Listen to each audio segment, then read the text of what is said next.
Welcome back to my channel. Today we're going to do a patternless paper palette, and I'm also playing along with Counterfeit Kit Challenge and this scrapbook recipe and my Counterfeit Kit Challenge. So the recipe is from a Snap Scrap Repeat.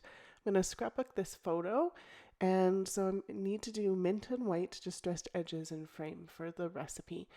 And for my counterfeit kit challenge, I pulled out this stencil for that kit because they had a paper that was a very deep blue brick, and I didn't have any brick papers at all. So I thought I could make one.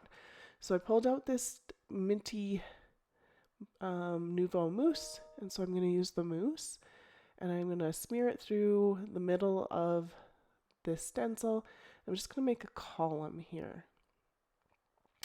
I apologize if my voice sounds a little croaky today. I am recovering from a cold, and it is what it is. So I did pull the mousse out and put it on a little plastic sheet and moved it around a little bit just so that it was more spreadable. My mousses that I have from Nouveau are really dry, and I don't know if I can add water to them. This one was brand new opened, and it was dry like this, but I find if I put a bit out and then move it around like I'm doing right now, it does spread a lot easier. But I'm not sure if you can put water in them. I'm not sure if they're water based at all. And just getting those edge pieces in. I wasn't sure I was going to do the edge pieces, but then I decided I was going to. And then I'm just going to overlap the bottom and the top so I can get another bit going on here. And I'm just going to fill all of these in too.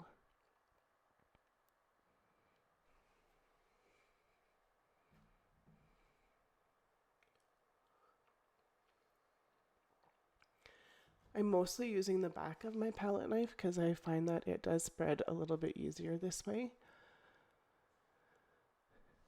And I do come up to the top every once in a while and scrape some of the excess and move it around to get it into those spots that I've missed because I want really good coverage.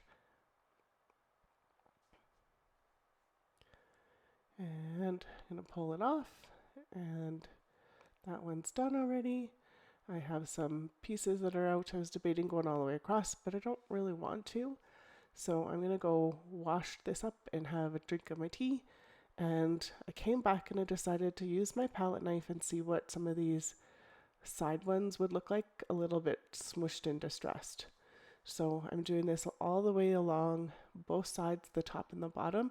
And so I'm just kind of feathering out the bricks that aren't completely full on the sides. And then I decided to do it to the top. The bottom's pretty close to the edge, so the bottom doesn't really need it as much. And then I'm just going to smush some more of the mousse around. There's a lot in that middle part where it was overlapped. I'm not even going to see that because of where my photo is going to end up, but that's okay. And then I just popped in just a little bit more from the container.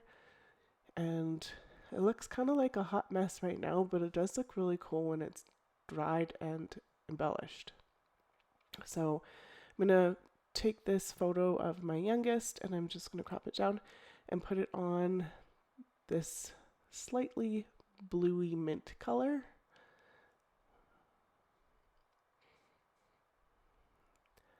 And so just a little bit. This was just a piece of scrap cardstock that I had. I have a cardboard bin beside me that I can pull stuff from.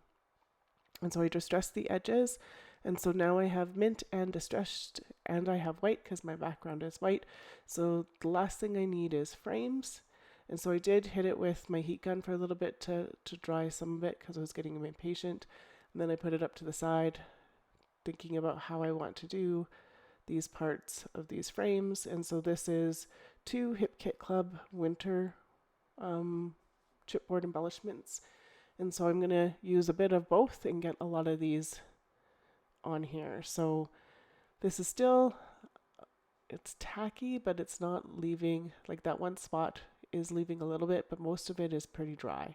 So I'm going to just go ahead with this. And so I did decide that my photo needs to be up on some foam, And I'm going to do that because I want to tuck all of the frames in and around my photo. I'm going to cut them and overlap them because that's what I want to do. I like the texture and the the way this looks a little bit differently. And then I forgot to actually cut down my 12 by 12 to be actual 12 by 12 because this is Recollections paper and it's not actually 12 by 12. It's a little bit longer. So, and I don't always remember to cut it down. So now it goes on that corner cutout piece, and I'm literally just going to cut these here and put them here, there, and everywhere, and overlap underneath, over top, all sorts of things. And that did not have enough glue on it, so I'm just going to put a whole bunch in that middle, and so that'll give me a little wiggle room with the picture for a short time. I'm going to put the snowflake here. This is a winter celebration that we had at the school. I think she's in grade 1, 2, I think 1, looking at her. I haven't looked at the date yet, so I don't remember. I printed these off a long time ago, so and it's just fun.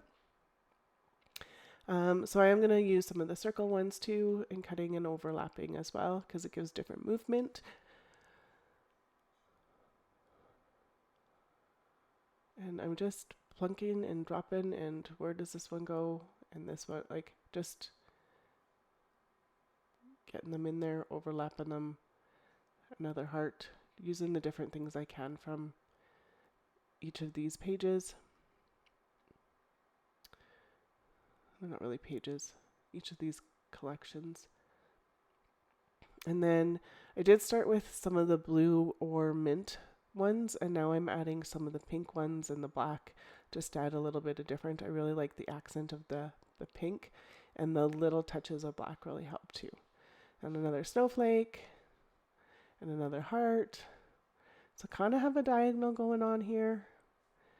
I like this pink house. It has nothing to do with anything other than it could be a school, so I put it on there because well, it is what it is. And then so I cut this one down, and I wanted it to merge a little bit snugger with this other circle piece, and so I'm going to hide the seam with, I think it's enamel dot I hide it with later, but just going to get them in different spots. I'm trying to stay away from the really bright red ones and the pastel ones. So, and then I pulled out these mint enamel dots, and they're going to go, I'm going to use the whole line of them up because might as well. And then I decided I wanted a little bit more pink on here, so I thought about that red piece and went no. And so here's the pink, I think.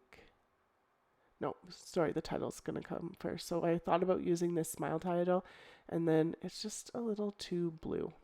So it would have been okay. Like on screen, it doesn't look as blue as it is, but I didn't want to use it. So more pink. So these are, I think they're Studio Calico Puffy Hearts, and then some Studio Calico not puffy stars. Sorry, those were stars, not hearts. Goodness gracious. Some more sticker stars. And I did try to do this out for organization for a little while, where I cut the strips apart and put them on the same colors and stored them on the index cards. It works okay. I don't know. Most of the time I just leave them on in their packaging and where they are now.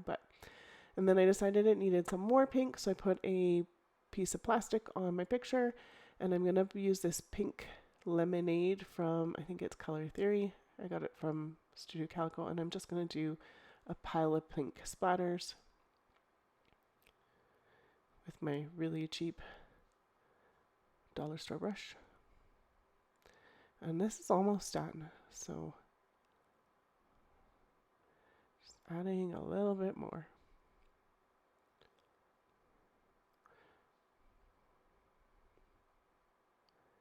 And I'm going to take the plastic piece off, And here's some, this is going to come up close, and then there'll be some close-ups here too. So if you liked my video today, I would really appreciate a thumbs up. If you haven't subscribed to me yet, I'd love to have you here. Look at all that texture. I love that stencil. There'll be a couple more videos and a playlist if you want to take a look upcoming here after all these close-ups. Oh, isn't she cute? That's it all together. Again, thanks for watching. Have yourself a great day.